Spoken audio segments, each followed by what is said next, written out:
very special Instagram training with my guest, my lovely guest, Quinn Tempest. And you have got to follow her stuff over on Instagram because she is a guru that is going to help you just blow up your Instagram page. So I am super excited to get started with this and talking with Quinn. So before we do that, make sure you tell me where it is that you are watching from. I always love to know where everybody is watching from. Just tell me what state it is or anything like that. I'm in Colorado Springs, and Quinn here is in Phoenix, Arizona, which is my hometown where I actually grew up. So it's really great to be able to talk with her. Let's just talk with Quinn and find out, how did you actually get started being an Instagram expert? Yeah, well, thank you so much, first of all, for having me. And yes, I'm in downtown Phoenix and I'm melting right now. So at least I'm hanging out with someone cool, at least. All right. So Instagram, well, actually my background is in corporate digital marketing. So I come from that side of things where I worked on kind of large scale enterprise level content marketing strategies, and mainly with blogging and SEO. And I started to touch a lot on social media, which is really one of my favorite things to do. And what I found in the corporate world was it's very hard to get your strategies enacted, especially at the large scale, where I was working with companies like UPS and Home Depot, and you go in, you teach them about strategies, and they might not implement it for 5-6 years. And there's lots of silos and departments you have to go through to make anything happen. So my passion really always lied with small business owners and entrepreneurs, and I've always been helping them on their web design and digital marketing. So about a year ago, I decided I was just going to focus on that niche instead of the large scale companies. And during that time, I figured out, Instagram really is the platform nowadays. We've moved on from Facebook in a way with all of the privacy issues and the polarization on that platform. So a lot of the users now have moved to Instagram. Although it's owned by Facebook, it's a totally different experience. So for the past year, really, I've been focusing on how do businesses, solopreneurs, entrepreneurs market themselves on Instagram and create authentic relationships with their audience. So that's really what I've been focusing on. And now I teach mainly on Instagram marketing and content marketing and how that all fits together online. Awesome. Well, thank you for that. It's always so great to know the person's background, because you wonder how it is they got to be where they are. You've got a pretty extensive background working with some pretty big companies, which is very, very impressive. So I'm just curious how it is that you could actually fall in love with social media, because a lot of people are like, oh my gosh, it's very, very overwhelming. We talk about having detox with our social media and that sort of thing. But how is it that you can go from, your corporate background and actually decide on Instagram? Was it something where you said, oh, this is the next big thing? Or was it something that you really just enjoyed about Instagram in particular? Yeah, I think it came down to my personal experience on Instagram. Was I saw how influenced I was by brands and by influencers on the platform. And I really just enjoyed my time on Instagram. I was finding myself spending a lot of my waking hours on the platform. And so when I kind of stepped out of my corporate world, I had the opportunity to kind of sit back and look at the landscape of the digital marketing industry. Because for so long I had been in SEO and content. And all of a sudden I was kind of just looking at, well, what else is going on out there?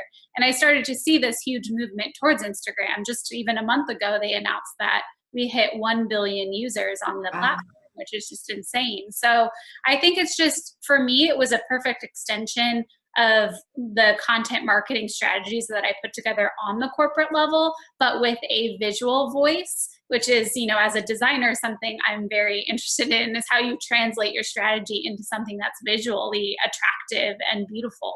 And so I think it was just the convergence of me really liking Instagram and then seeing how it could play into your whole digital presence from kind of my corporate content background.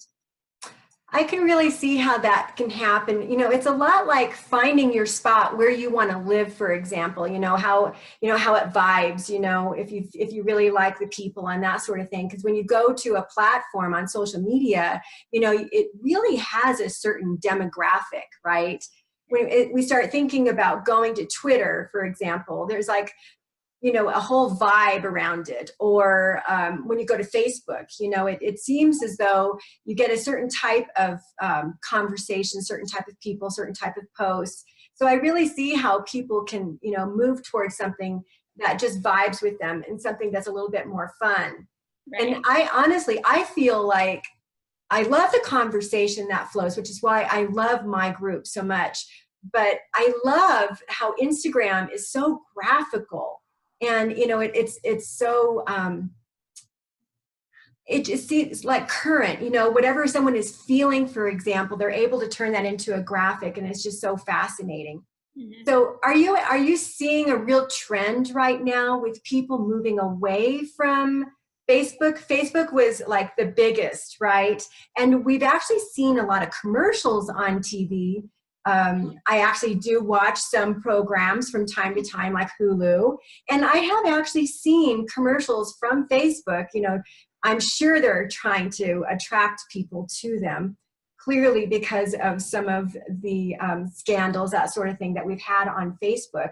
So do you see that a lot of people are now moving towards Instagram instead of Facebook? Yeah, I'm not sure if it's instead, but they're now spending more time on Instagram than on Facebook for sure, for all the reasons that you mentioned. So I know a lot of people aren't getting rid of their Facebook because it's where they connect with their family and their friends. Facebook skews a little bit older in terms of demographic, with being able to connect with your great aunt across the country that's 90 years old, like I can. But we're seeing people now spending more time on Instagram. So I think the last statistic that Instagram put out was that people spend an average of a half an hour on the platform. For me, it's more like 4.82, but I'm above average, I guess. So I think they're not leaving Facebook as a platform, but they're spending more time on Instagram. And I think that's because the experience is much different. There's a quote actually that I really like from an article in The Atlantic about Instagram.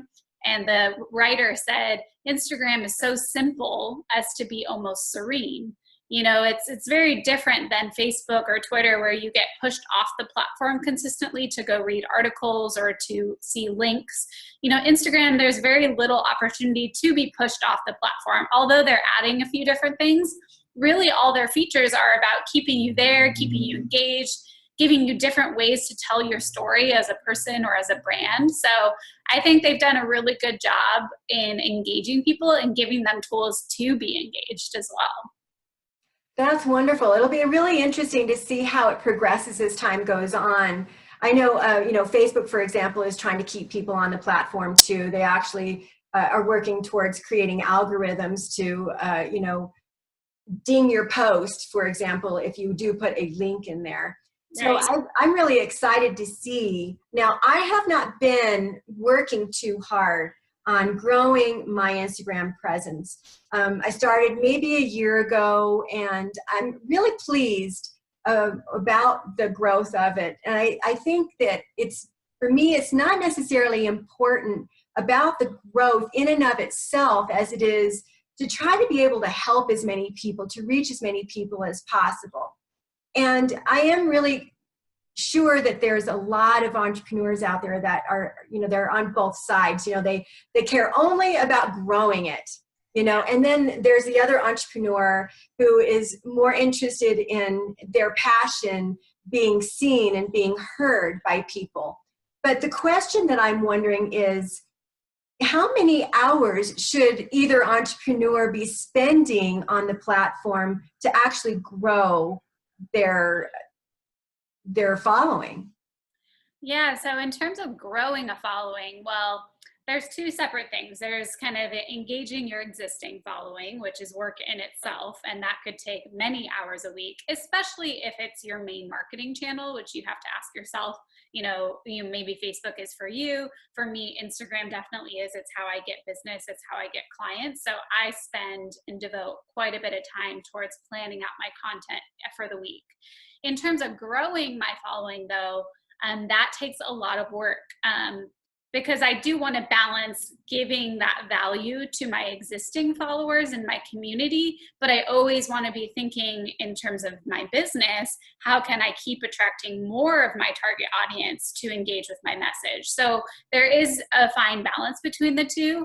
And for me personally and some of my clients, I recommend that they work with someone that just manages their community growth so that they can just focus on serving their community the best and providing the messaging and the value that only they can provide. So I would say you have to have a pretty equal split, especially at the beginning when you're building your audience. But if you can outsource your community growth with someone who can help you grow your following, then you can really do what you do best, which is be the spokesperson for your business.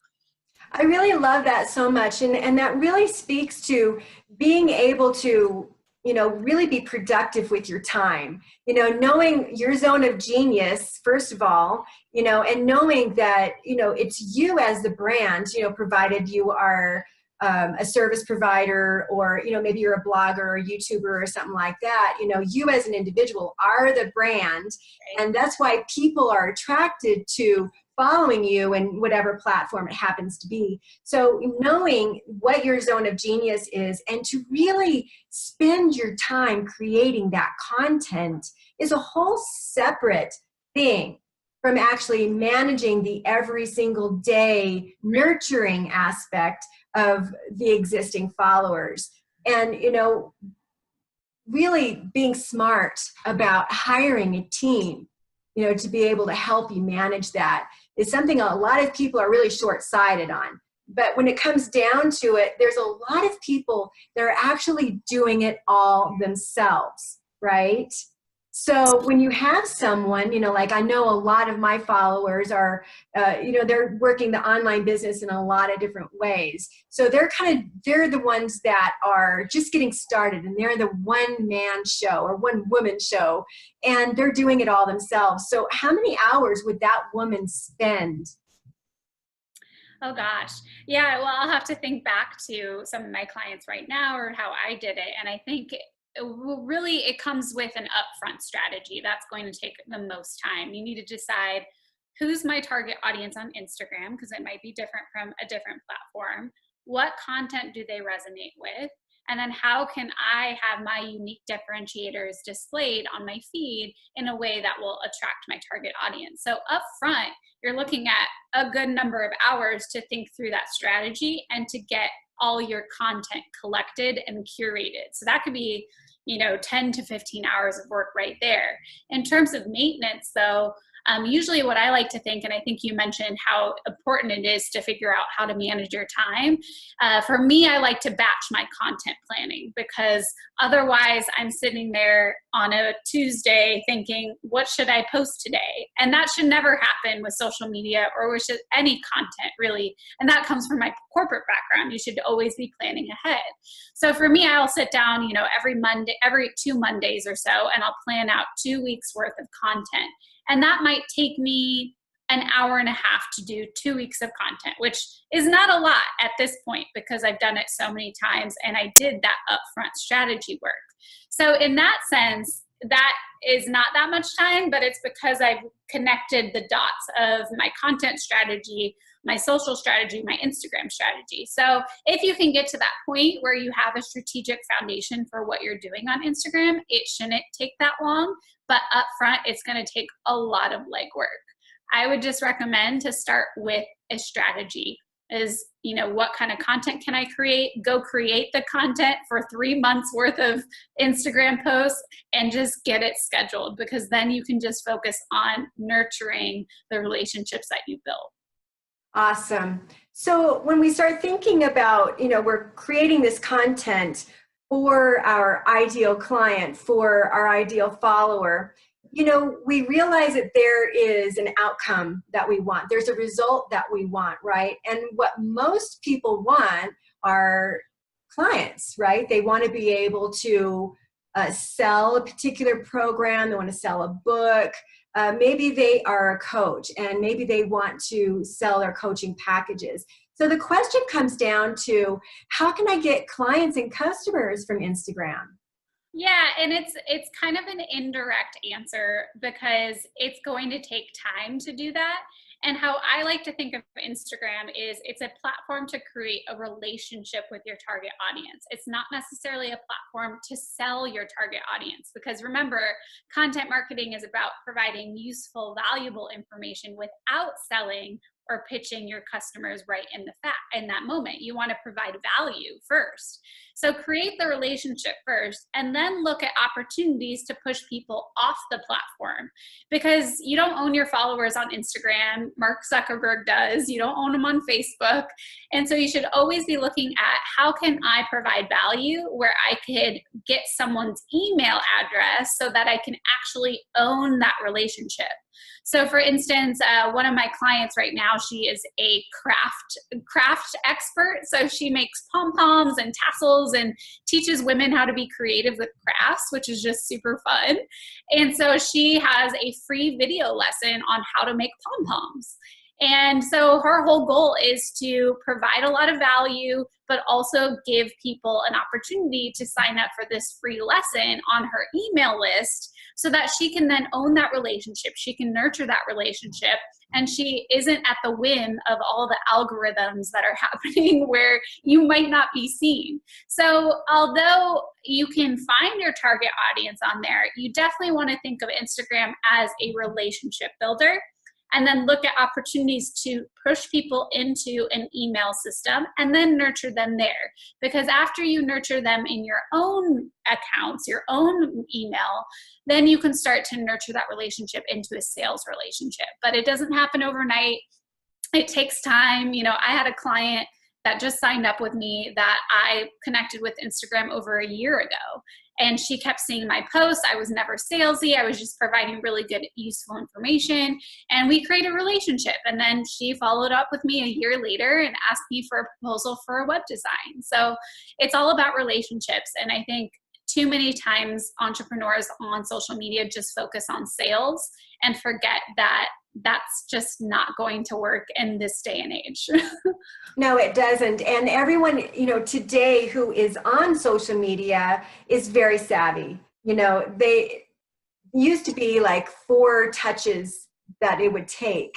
And I've been on the internet since the 90s. So I've seen a huge change over, how it is that we use SEO, for example, and blogging, and, how many times it takes to actually get someone to trust you enough to give up their email. It's a lot harder today for someone to trust you, enough to give up their email. And I say this so many times, and I think that a lot of people may be, really tired of hearing it, but it's all about relationships. It's about, building your tribe first and foremost before, even thinking of selling. But, it sounds like a broken record, but so many people are, they're not doing it right. And they're still very salesy, and they're wondering, why am I not getting any clients, and it really boils down to, your passion, people really seeing you as a genuine person, really getting to know you as a genuine person. And if someone can really get that, then I think that they've mastered it and they will be very successful in their business. So I really love that, when you think about it, it comes down to being so simple. Yeah. And I think I'm so glad you said that, because I've taught this same dynamic on the large scale UPSs of the world, all the way down to the solopreneurs of the world. And it is a broken record because many people just haven't gotten it yet. And so I try to break it down into 4 statements that are really simple. The first is, people buy from businesses they like, which is kind of a core truth. People like businesses they feel they can trust, which goes to your point. 3, I'm trying to remember, people trust, and then relationships build trust. And then content builds relationships. So that wasn't perfect, but that's kind of how it goes, is that you have to build the likability, which builds the trust. Trust builds the relationships, and then content builds that trust, which is really what creates that loyalty. And you have to create a lot of content that's really useful, because every single piece of information that you put out on your blog, your Instagram, could be the start of a relationship with someone new. But it doesn't mean that it's a 30-day ROI. It doesn't mean that you're going to get a sale within a night. You know, this is about exactly what you said. It's about relationships. And the big businesses don't get it still, and the small businesses don't get it either. But the people who do are focused on authenticity and building that trust first and foremost. So talking about content, because you said a lot there was so much truth in what you said, but first we were talking about creating it on the front end, and we're talking about posting it so that people can really get to know us and really like us as a genuine person, but also trust us. So the question comes to mind is, how much should we be posting daily or weekly on Instagram in order to get that following, that result, that outcome that we want? Yeah, well, I think the answer to that kind of depends on resources and how much time people can devote to it. I think the ideal situation would be once a day, especially with how the algorithm works. Even within the past month, Instagram changed it so that the life cycle and the lifespan of a post is only about 24 hours now, which before it could be 3 to 4 to 5 days. But they really wanted to freshen the content on the feed, so they changed the lifespan to make it much shorter. So that's a big reason to try to post every day. But if you can't post every day, at least 3 to 4 times a week is a good place to start. But your goal should be to create the systems and the processes in your business to be able to post once a day. And why I mentioned the systems and processes is it's easy to say I can post every day, but until you have that strategic foundation, until you have the process of content creation, until you know all your hashtags, you can't possibly post every day. But once you do, then it should be really easy. So it's getting all of those pieces pulled together first and foremost so that you can have success on the platform moving forward on a sustainable basis. I love systems. I don't know what I would do without them. And I have a team in place. And ironically, I love these people so much, but there's some weakness there with following systems, and it just drives me crazy. Yes. So, that's one of the things, you work with people who resonate enough with you, that are passionate about your goal, right? But, the shortcomings are not necessarily something that should get in the way. But I love systems, and I think that we should really try to embrace them. I know a lot of people have like these mental blocks when it comes to having systems. But when you think about, you're, talking about maybe spending an hour and a half up front creating 2 weeks of content, it's a no-brainer for me. You've got to do that, right? I think that that's so important. So when we're thinking about creating all of this content, so putting it up daily or a minimum of 3 to 4 times a week, is that how it is that we're going to grow our following, or is there another way that's going to help us grow our following? Yeah, so that's a tough one. In my experience, just posting every day, both on stories and feeds, will not grow your following. It will be very incremental, if anything. You will have people discover you through hashtags. You will have people discover you through other means. But for the most part, in actually growing your community, you have to be proactive and go out and find them. So the best strategy that I found to do that is to first, obviously, hone in on who your target audience is. Think through some similar competitors in your space that are, maybe at a higher level than you are, have more followings, but they do very similar things to you. And then start to look at who's following them and go in and look at those accounts, engage with those accounts. For example, you could go in, find Betty Sue or whoever that follows this influencer who's very related to you, and you could go and like 1 or 2 Betty Sue's photos, leave an authentic comment, and follow them. And usually, especially if you follow them and show that you're interested in who they are and what they do, then they'll come to your profile sometimes, maybe about half the time. And this is where the kind of look and the aesthetic of your profile is really important, because they're going to make an instinctual, quick decision if you're worth following back.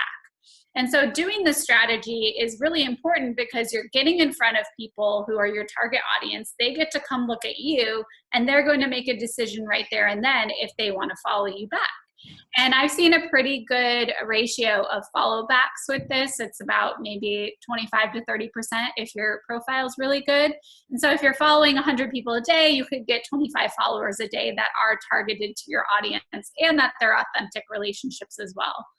Some people have some reservations about unfollowing people at that point, which I've heard, but if they haven't followed you back, they're not interested in what you have to offer. So there's no reason why you need to keep following them, but give them a week, give them a week, engage with them, see if they want to engage back. If they don't, then it's not worth keeping following them, but you definitely want to keep following the people who have followed you back and are perfect target audience people. So this is how I've grown my following. I've met the nicest people. I've gotten clients out of it. I've grown my community this way very authentically.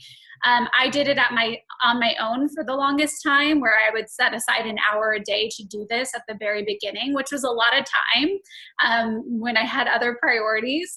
And now I've hired someone that just focuses on this for me on a couple hours a week, just so that I can focus on what I do best. So that's really the way that I found you can grow an authentic following and grow it consistently. A lot of people who teach on Instagram just peddle out this wisdom that you just got to create great content, but that's never been the case, even in blogging, even in SEO. You can't just create great content and expect people to come. You need to go find them. I love that. And it really highlights a real serious issue that a lot of people have been fed, kind of like what you were talking about, peddling the idea that if you just put it out there, they will come. Yeah. And it doesn't work that way with anything. You really, you have to do the work. And I think therein lies part of the problem. Is a lot of people say, well, I don't have the time for that. Like what you said, you have other things that you could be doing that might be better use of your time, or things that you should be doing that you need to do. But when we think about growing our business, we really only have a couple of different ways to do it. We can do Facebook ads, we could do Google ads, YouTube ads. But it really comes down to getting in front of people. You can get in your car and drive to some place where you can network face to face with them. You can get on the stage and sell from the stage, or you can get on social media.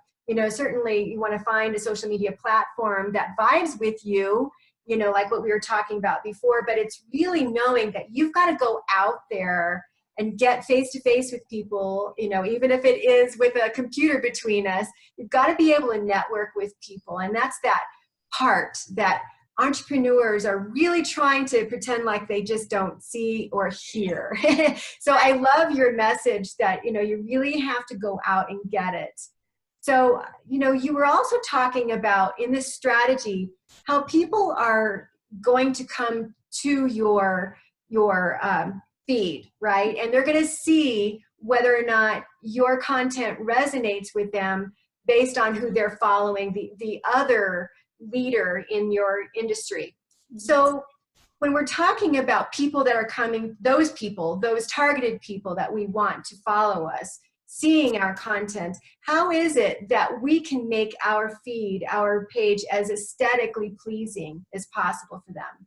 Yeah, that's a huge, huge aspect of Instagram, just because it is a visual platform, and it is the difference in if someone's going to follow you or not. And I think there's some statistic that said 2/3 of people who come to visit profiles, business profiles, have never been there before. So you have to make that really quick impression. And so really when it comes to creating that brand aesthetic is to focus and to look at your existing branding. Many of us have probably gone through a process. I'm a web designer, logo designer, so I work with my clients on this. Is what is the look and feel of your brand? What colors are there? What imagery translates the feelings that you want to impart? And then that should be the basis of where your visual strategy should go. And usually I like to start with 3 different questions with visual strategy is, what does your audience care about? What makes you unique?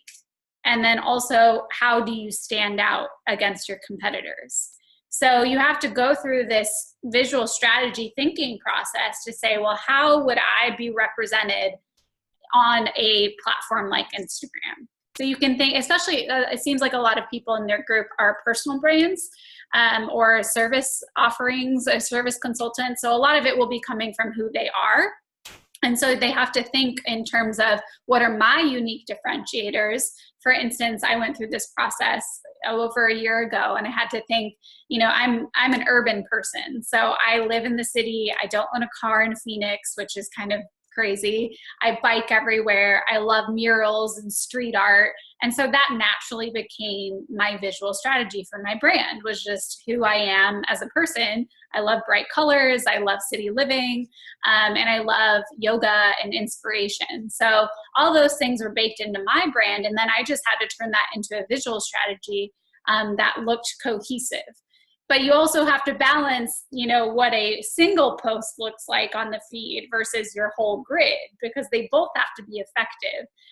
So it's tough, but I think where you start is really with your branding and answering those 3 questions of what makes you unique, what does your audience care about, and then how do you stand out? And then translating that into a feed using different Instagram tools that make you be able to preview your grid. So much gold there. That was really awesome. And I work with a lot of entrepreneurs that are starting their business and trying to grow their business online exclusively. So the big thing is right now, because there's so many people on the internet, how is it that I can stand out, right? There's this big question, how can I stand out?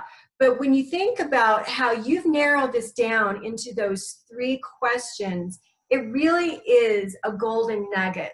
And I really hope that people can really listen to that and take that to heart. Really, it's like taking those questions and sitting down with yourself and doing a brain dump to really, really see how you can translate that. And I never really thought about the personal part of me or my brand and marrying it with the business, right? And I think that this is something that a lot of businesses, I can think back, because remember, I've been online for many, many decades. I'm really, really dating myself, but I remember when, it was so difficult for these really big brands, Pepsi and Nike, to really get it through their head that they had to be personable, right? It was so difficult. How do I do that? Because they're always thinking, well, I've got to promote my shoes, or I've got to promote my shirt, or, whatever it is. And it was so difficult. And I can't believe it's been so many years now where people are still not getting that they've got to marry their personal lives with their business. And I think that was so important.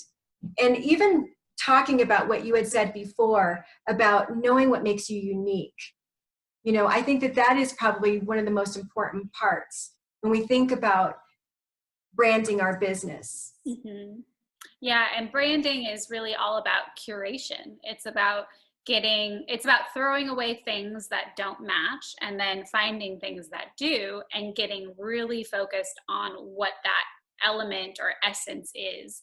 Because I see this all the time where people have established branding, both, the kind of qualities and the visual side, and then they'll post something that it doesn't relate at all. It's not focused at all. And I have clients that do this, where I'll email them. I'll be like, hey, why do you post that? That has nothing to do with your business, or it has something to do with your business, but the photo was wrong, it's all about getting really choosy and picky and curating your brand experience. And I've had to learn this as a personal lesson on, what do I share and what don't I share? From a personal standpoint. And I even started a personal Instagram account after a while, because I was missing that. I just want to post a picture of my breakfast, I'm not going to do that on my business account, because my business is my business and I treat it like a business. So it's all about curation. And I will say one tip I can give people on one of those questions is what makes you stand out. You should do a lot of competitive research. And I did that for myself. I do that anytime I work on client Instagram strategies. And I remember when I did it for myself, I found so many people like me who are web designers, digital strategists, and I swear I collected 10 to 20 websites that looked almost exactly alike. They were like blush pink with white, and they had like marble photographs, you know, like it was just like everyone was exactly the same. And it was so easy for me to stand out because I hate all of those things. Like I live in a very urban area, like, you know, I love bright colors and street art. And so it was very easy for me to be able to differentiate myself from them. And then I'm even redesigning my own website, and I'm going full 100% in on that style because no one else has it, because it's so unique to me. So I think doing competitive research both on Instagram and then looking on their websites as well for people in your industry is a great place to start, to just see how you react like when you're on their site or their page, and you'll just be like, oh, and it's okay to be judgmental a little bit, because the judgment is telling you what you like and what you don't like. You don't have to judge them. You just judge based on your own perspective. Oh, so research is such a dirty word, you know? Yes, because I've heard so many times from people that, you know, like prospective clients that are maybe thinking of working with me, you know, it's that time that you have to invest into that research. And, you know, it's not something that they really are too excited to do. But it is work that is so absolutely necessary in order to really get that brand, to really hone in on your branding. And I swear I could probably still do a lot more work on mine for sure. Yeah, you know, I think whenever I hear I don't have time, underlying that, I hear I don't have clear priorities. And I think sometimes they just need help understanding why research is so important and why they need to make time for it. And also, I think sometimes there's just I don't know how to do it paralysis. And so they're like, well, I don't want to do it. I don't have time. And so usually my role is to be like, you do have time because this is your priority, and I'm telling you it's your priority, and this is how you can do it, simply. It's your business, and you know, it's something that you have to do. You know, this is the difficult work, the time-consuming work, the tedious work, and it's so important, and you'll have such a huge payoff when you do it. Yeah. So I'm curious, are there any like special Instagram apps or tools that we should have to, you know, have optimal success? Absolutely. I could talk about that for a long time. I think the major tool I'd want to share today is a dedicated Instagram planning tool. And that's different than like a Hootsuite or a Buffer. Like I always recommend to people when I teach on Instagram is to use one that is built for Instagram, not the other tools where you have all your other platforms in it. So for instance, for myself, I use a tool called Later, and a lot of my clients are on it too. There's a free version, so you can try it out. I'm on the paid version, which is only $20 a month, and you get all the analytics. And then for my social media, like Facebook, LinkedIn, Twitter, I have a separate tool. So Later is great because Instagram, as we know, is a whole different beast than many other social media accounts. It has idiosyncrasies that Facebook or Twitter doesn't. And these tools that are built specifically for it make planning ahead of time very easy. So for Later, they have hashtag libraries. So you can create by category hashtags that you've researched. So when you're writing a post, you literally just click the hashtag for, say, women in business, and it puts them all in there. So that just saved you 30 minutes every post of looking up hashtags because you saved them. It also has filtering and labeling of your media library. So one of the things I always recommend is to upload and create tons of content to start with. So you have all this content to pull from. And then in Later, you can actually label things based on the topic of the image. So for me, it might be I label all my photos Quinn if I'm in it, or I have mural photos, etc., so that when I'm planning, again, I can filter by the photo type and easily drag and drop. And the third part that's amazing is the preview. So Hootsuite and Buffer, you can't preview your grid, how it looks all together. You can just schedule posts. And because the impression that you relay to people is so important on Instagram, you need to be able to look at how your grid looks all together so that it has a cohesive feel. And so Later has the drag and drop. You look like you can move things around, test things out, and it's kind of like a puzzle, and create a grid that's really cohesive and looks great. So I always recommend using a dedicated Instagram planning tool because of just all the different things that Instagram has that other sites don't. What a smart tool. It sounds like, anybody who's even thinking of being on the free plan versus the paid plan, sounds like the paid plan would be really worth it because you get a lot more, right? The free plan, you actually get a lot. I was on it for a long time. I decided to do the paid plan because it gives you some more analytics on how you're posted, and it tells you what your best time to post is, because that's a really important part, is like, is it 5 o'clock in the afternoon? Is it 7 a.m.? And later we'll figure that out for you with the paid plan. I also just love the company. So I was like, I want to pay for this because like really great. They produce really great content. So that's one tool, but then you have to get all the editing tools so you can edit your photos properly, and there's a bunch of them out there. Now, do you have a resource or anything for people, maybe an opt-in that they can get so they can get on your mailing list? Do you give out tips and that sort of thing? Yeah, so I present on Instagram strategy all over the country. So I always provide a checklist that kind of goes through both the art side of Instagram, that visual strategy, and then the strategic side of how do you grow your following, how do you use hashtags. So I have a checklist I'm happy to give you a link to or post it in the group so that people can kind of recap the system that I recommend. I would love that. I know anybody watching this really would probably benefit from having that checklist. So you could put it in the comments below the video. And then how can people reach out to you? Because you're such a tremendous resource and you'd be able to help people so much. How can they reach out to you? Well, best place to connect with me is Instagram, obviously. I spend my whole life on there, and I'm always doing little lessons and things. You can find a bunch on my profile already, so they can follow me there or reach out via email. It's just hello@quinntempest.com. But Instagram is a great way to start the relationship. Terrific. Well, thank you so much for coming. I personally learned a lot. As I said before, I have not really been working it so much. So that's something that I'm going to be doing. I'm going to be using your tips here today. And I'm really hoping that our viewers will be able to use these tips as well so that they can really start to build a better following and reaching out to you too. I know that's going to help them so much. So thank you so much for coming. It was so much fun. Yeah, it was fun to chat. And I think you have a good start. I'll follow you back. But it's all about getting that strategic foundation set and then continuously maintaining it. So I've got some work to do, don't I? Well, good luck. Well, thank you so much. I really appreciate you coming today. And I hope you don't melt out there. We already are. It's too late. I remember when I lived out there, it was 120 degrees. Yeah, that only happens like once a year maybe, but we did have like 115 last week, so that's no fun.